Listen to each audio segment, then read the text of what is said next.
The Motley Patriot here. So I went to the far end of Mill Street because it's Mill Street, which means there's probably a mill. And guess what? This is the mill house here. So let me give you a little quick. And Jim over there has been kind enough to allow us to come in and take a peek. But just to give you a sense, that's, I think that's an artistic rendition. But either way, kind of interesting. Look at that big, long ship, boat, thingy that would take this deep water all the way out. So you bring your grains downriver from, and we're just below the fall line, or the falls, if you will. I don't think it's the fall line, but it could be. But if you take a look up here, and again, we're on the far end of Mill Street in Occoquan. And take a peek out here. There was an iron pipe that came out here somewhere, and I think it came out somewhere along here. We'll have to figure it out, but I had seen it. But anyway, you get a sense up there. You can see the rocks. So this is the end of the line for ships. So you would bring your grains down to here to the mill, sell them to the mill, and off you go. There you go. We'll do more on this, but I highly recommend that you come out to Occoquan and take a look around here. It's really interesting. So anyway, we're going to go in the museum real fast, trying to get a sense of where that actual, I'm going to show you in a picture. There's about a 4-foot pipe that came up to where the mill would have been, most likely somewhere along here. It's anyone's guess. But you've got the corner of the mill there, and somewhere along here is where that pipe went, upriver. I'll show you it on a photograph. All very interesting. Of course, there's part of that open and close valve, but that's not where it would have been, I do not believe. But I don't know.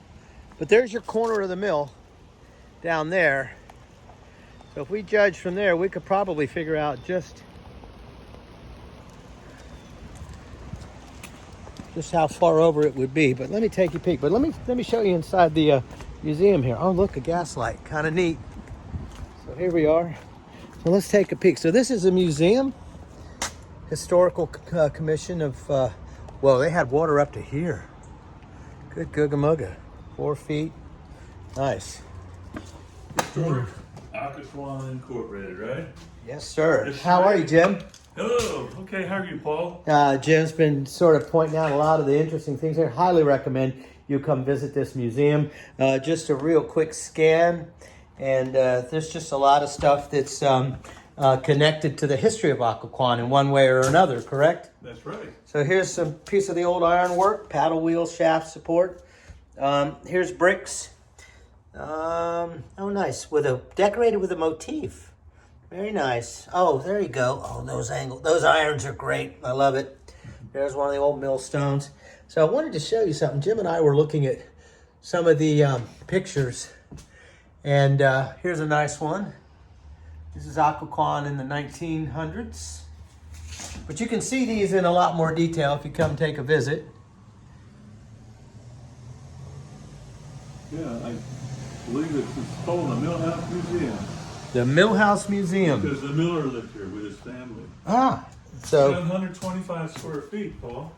they gave him a place to stay and a paycheck. Yeah. Imagine that. So this is something we were looking at. This is a good judge.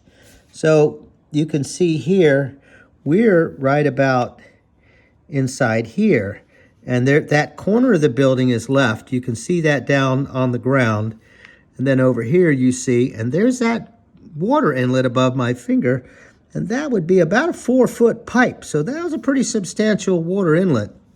But I like all that. But what I really like is that depiction of that long ship that was up at the bottom of the, they show that drawing of that long ship up against the mill taking shipment to take out. Yeah. So, but like I said, this camera doesn't do a lot of justice to being here. Here's a story about a fella who, Jim will tell you the story about this guy who, we don't know the absolute on it, but what he got a mail order bride and then some shenanigans. She ran off because maybe his breath was bad. Who knows? His name was Frederick Herrenbaus. There you go. Frederick ordered a bride, and so she was to be a mail order bride. She came down from Ohio. When she saw him, she apparently didn't even love him at all, just didn't want him. So she married somebody else. Wow. But he was a stalker for a time. Oh, according to no. One of my former co-workers. And he stalked this lady left and right. At any rate, at some point, he just gave up. So he had a special tombstone made up.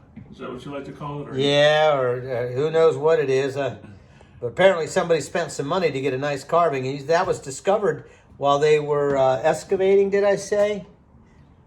Yes, that's right. At Madigan's area. Oh, Just at Madigan's. into the river, very close to Madigan's Grill. Wow.